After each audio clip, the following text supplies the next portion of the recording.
Assalamualaikum warahmatullahi wabarakatuh. Perkenalkan, saya Nenka Akbar Putri Rosnewi dengan NIM 2111677 ingin mempresentasikan tugas pemetaan kadar stal tentang ilmu ukur tanah.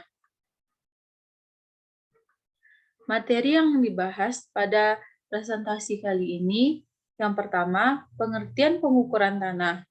Kedua, tujuan pengukuran tanah. 3. Klasifikasi survei. 4. Prinsip-prinsip pengukuran dan sistem referensi. 5. Perhitungan planimetris. 6.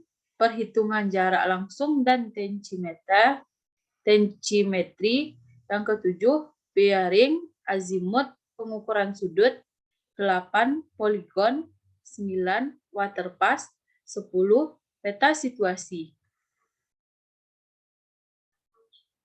Pengertian pengukuran tanah. Pengukuran tanah adalah seni penentuan posisi relatif di atas atau bawah permukaan bumi, berkenaan dengan pengukuran jarak-jarak, sudut-sudut, arah-arah, baik secara vertikal maupun horizontal. Tujuan pengukuran tanah. Tujuan pengukuran tanah adalah menghasilkan ukuran-ukuran dan kontur permukaan tanah. Misalnya, untuk persiapan gambar-gambar atau peta, menarik garis batas tanah, mengukur luasan dan volume tanah, serta memilih tempat yang tepat untuk proyek rekayasa. Klasifikasi survei. Yang pertama, survei atas dasar akurasi. Survei atas dasar akurasi terbagi menjadi dua, yaitu survei planning metris, yaitu survei yang berasumsi bahwa permukaan bumi mendatar atau tidak melengkung, padahal kenyataannya permukaan bumi itu melengkung. Yang kedua, survei geodetik, yaitu survei yang memperhitungkan bentuk bumi yang melengkung dan melakukan pengukuran jarak-jarak dan sudut-sudut dengan ketelitian yang tinggi. Survei geodetik ini diterapkan pada lokasi yang luas. Yang kedua, ada survei atas dasar metode penentuan posisi. Survei berdasarkan metode penentuan posisi terbagi menjadi dua. Yang pertama, metode terretris, yaitu metode yang dilakukan berdasarkan pengukuran dan pengamatan yang semuanya dilakukan di permukaan bumi. Sedangkan metode ekstraterestrik adalah metode yang dilakukan berdasarkan pengukuran dan pengamatan yang dilakukan pada objek luar angkasa, baik itu secara alamiah maupun buatan manusia. Yang ketiga ada survei atas dasar instrumen. Ya, pembagiannya yang pertama ada survei chain. Survei yang dilakukan pada luasan yang sempit, terbuka, dan pekerjaan lapangannya hanya dilakukan dengan pengukuran-pengukuran linear. Biasanya, pengukuran pada survei chain ini dilakukan menggunakan meteran atau pita ukur. Yang kedua, ada survei traverse, yaitu pengukuran yang melibatkan pengukuran jarak-jarak dengan chain atau meteran, sudut-sudut dengan kompas ataupun dengan theodolit. Yang ketiga, ada survei tachymeter, yaitu survei yang digunakan untuk mensurvei metode pengukuran jarak-jarak horizontal dan vertikal dengan pengamatan lambung melalui theodolit berteleskop khusus yang dilengkapi dengan benang-benang stadia dan lensa-lensa analitis. Yang keempat, ada survei penyipat daftar atau leveling, yaitu digunakan untuk pengukuran ketinggian dengan menggunakan waterpass dan rambu. Yang kelima ada plane tabling, yaitu digunakan untuk mengukur grafis yang dilakukan serentak antara pekerjaan di lapangan dan plotting. Yang keenam ada survei triangulasi, yaitu survei yang dilakukan dalam pengembangan wilayah yang membagi wilayah menjadi jaringan segitiga-segitiga. Selanjutnya ada survei atas dasar tujuan.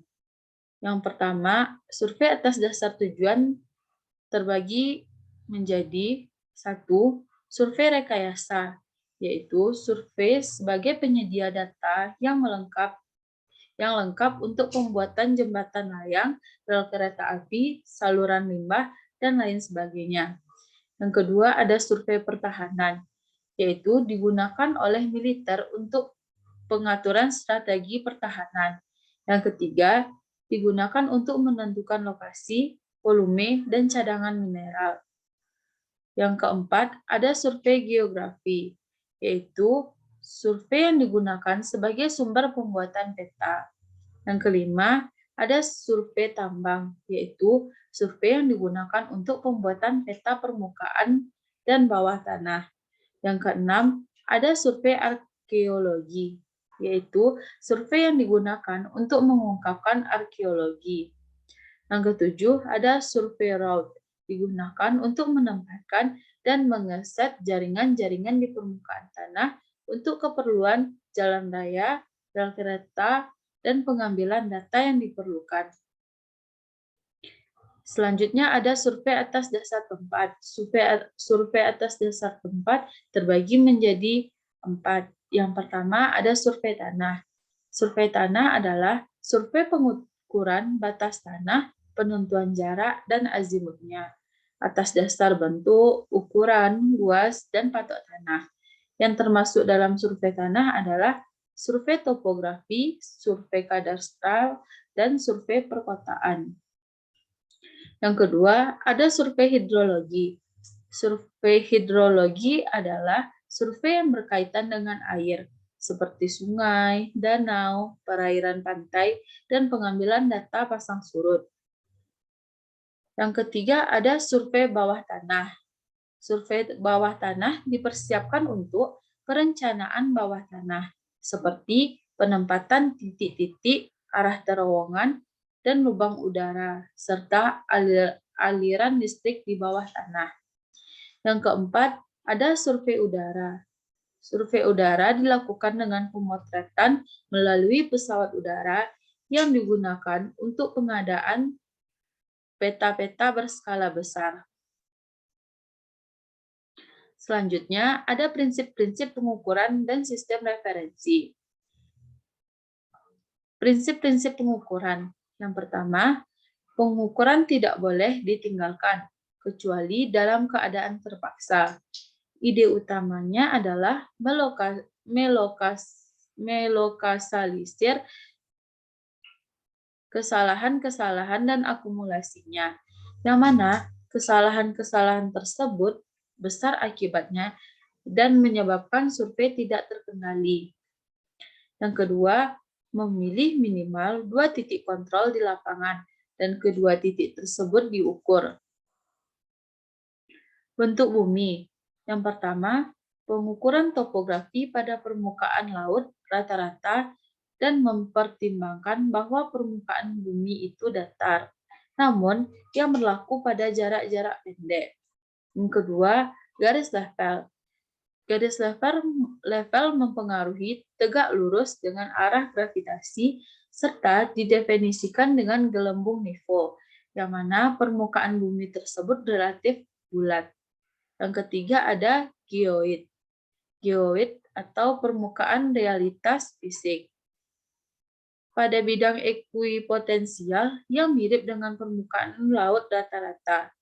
Dalam geoid menganggap tidak ada pengaruh pasang surut dan air laut terhadap bentuk permukaan bumi. Yang ketiga, ada sistem referensial.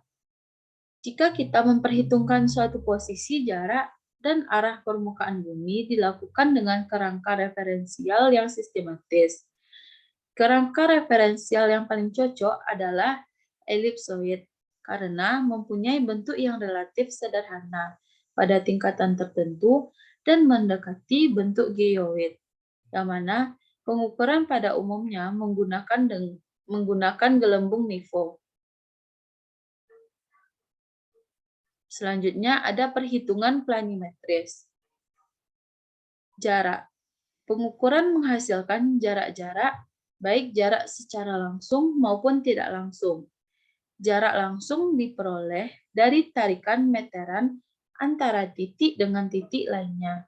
Sedangkan jarak langsung diperoleh dari hasil ukuran besarnya di lapangan seperti survei decimeter. Yang kedua ada azimut.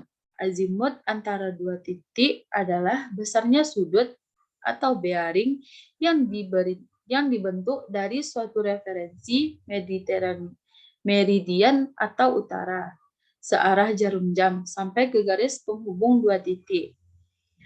Yang ketiga ada sudut.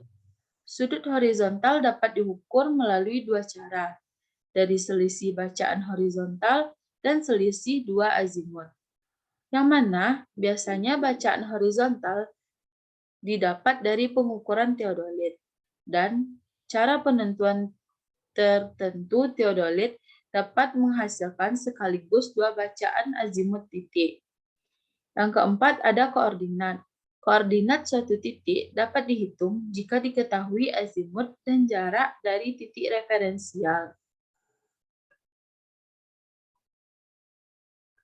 Selanjutnya, ada perhitungan jarak langsung dan decimeter. Jarak antara titik di muka bumi dalam ukur tanah merupakan jarak terpendek antara dua titik tersebut, tergantung jarak tersebut terletak pada bidang datar, bidang miring, ataupun bidang tegak. Pengukuran jarak langsung.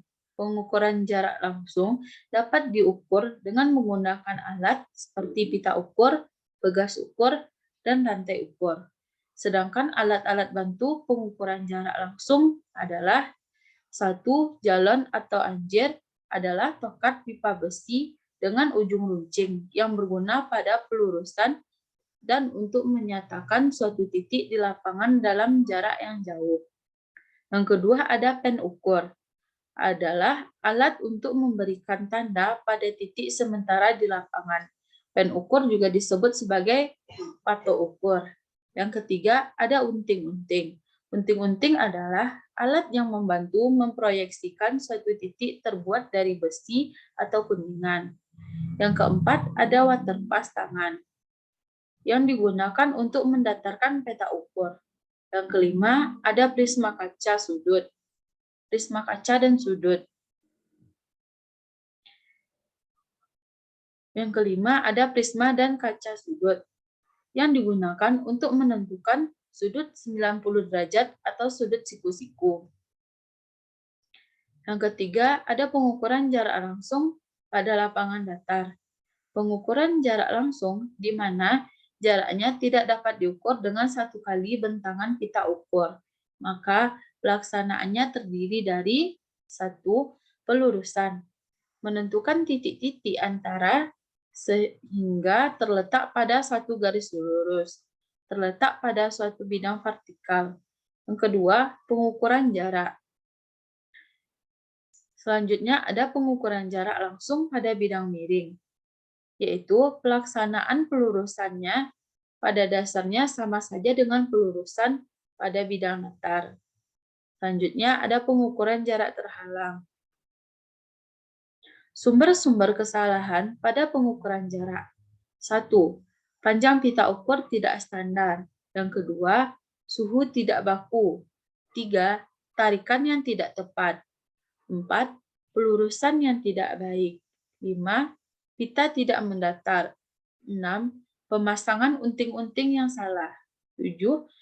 Salah dalam penandaan. 8. Salah dalam membaca hasil. Yang ke-9, lenturan pita ukur. Tachymeter. Tachymeter adalah pengukuran yang menghasilkan posisi detail X, Y, dan Z secara optis. Data yang diperoleh dari pengukuran adalah bacaan benang rambu, bacaan vertikal, bacaan horizontal, dan ketinggian alat. Selanjutnya, Bearing azimut pengukuran sudut. Bearing. Garis referensi tetap yang sama, garis survei mengacu pada garis tersebut dinamakan dengan garis meridian. Garis meridian terbagi menjadi 4, yaitu meridian magnetis, meridian sebenarnya atau true meridian, meridian asumsi atau assumed meridian. Sudut yang terreferensi pada meridian dinamakan dengan bearing. Selanjutnya ada azimut. Arah menjadi bearing jika dihubungkan dengan beberapa origin. Dengan kata lain, dengan angka 0, arah tersebut dihubungkan dengan utara, atau datum-datum lainnya yang diambil sebagai origin. Origin ini disebut dengan azimut. Azimut terbagi menjadi 3. Yang pertama, azimut astronomis, yang dapat ditentukan dengan pengamatan benda langit. Yang kedua, ada azimut geodetik. Azimut geodetik dapat dilakukan dengan pengamatan satelit GNSS. Yang ketiga, ada azimut grid. Dapat ditentukan dengan melakukan perhitungan terhadap koordinat dua titik kontrol tanah yang berada pada sistem proyeksi peta tertentu. Selanjutnya, pengukuran sudut. Teodolit adalah instrumen yang digunakan untuk membaca arah pada suatu bidang horizontal dan kemiringan pada suatu bidang vertikal. Pada umumnya, sudut tidak terhitung secara langsung, melainkan dari pengukuran arah-arah. Secara praktis, sudut diturunkan dari selisih antara dua arah. Metode pengukuran sudut terbagi menjadi 2. Yang pertama, metode pengukuran sudut vertikal. Semua sudut terbentuk dari perpotongan sudut vertikal. Yang kedua, metode pengukuran horizontal. Pengukuran horizontal antara dua target adalah salah satu pengukuran yang paling sederhana dalam traverse. Selanjutnya, poligon. Poligon adalah metode untuk menentukan posisi horizontal dari titik-titik di lapangan yang berupa segitiga dengan melakukan pengukuran sudut dan jarak tujuan untuk mendapatkan data-data di lapangan berupa koordinat horizontal X dan Y. Poligon merupakan segitiga yang paling sering digunakan dalam pengadaan kerangka dasar pemetaan karena sifatnya yang fleksibel dan sederhana. Poligon terbagi menjadi 2. Yang pertama, ada poligon tertutup. Poligon tertutup adalah poligon yang geometrinya berupa lob tertutup, di mana pengukuran diawali dan diakhiri pada titik yang sama. Poligon tertutup sering digunakan sebagai batas-batas daerah pemetaan situasi. Yang kedua, ada poligon terbuka. Poligon terbuka terdiri atas serangkaian garis yang berhubungan, tetapi pengukurannya tidak kembali lagi pada titik awal. Tidak terikat pada sebuah titik dengan ketelitian sama atau lebih tinggi ordenya. Di lapangan, biasanya poligon ini digunakan untuk pengukuran dengan cara pintas atau panjang jalan dalam radius pendek. Pengukuran sudut. Selanjutnya ada waterpass. Waterpass adalah alat yang digunakan untuk menentukan beda tinggi antara titik-titik di permukaan bumi secara teliti. Tinggi suatu objek di permukaan bumi ditentukan dari suatu bidang referensi, yaitu bidang yang ketinggiannya dianggap 0. Kesalahan-kesalahan dalam menggunakan waterpass. 1. Grid bidik tidak sejajar dengan titik nivå. Yang kedua, kesalahan titik 0 rambu. Yang ketiga, penyinaran yang tidak merata. Selanjutnya, peta situasi. Pengertian peta situasi.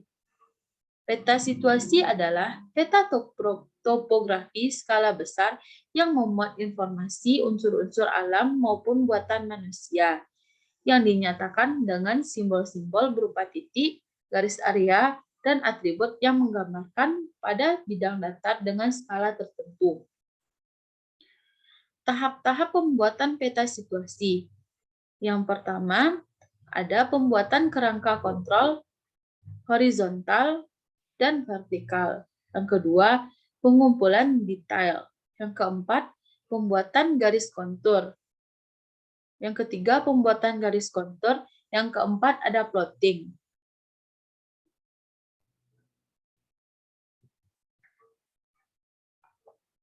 Baiklah, sekian yang dapat saya sampaikan pada presentasi kali ini. Jika ada kata yang salah, mohon dimaafkan. Wabillahi taufiq wal hidayah. Wassalamualaikum warahmatullahi wabarakatuh.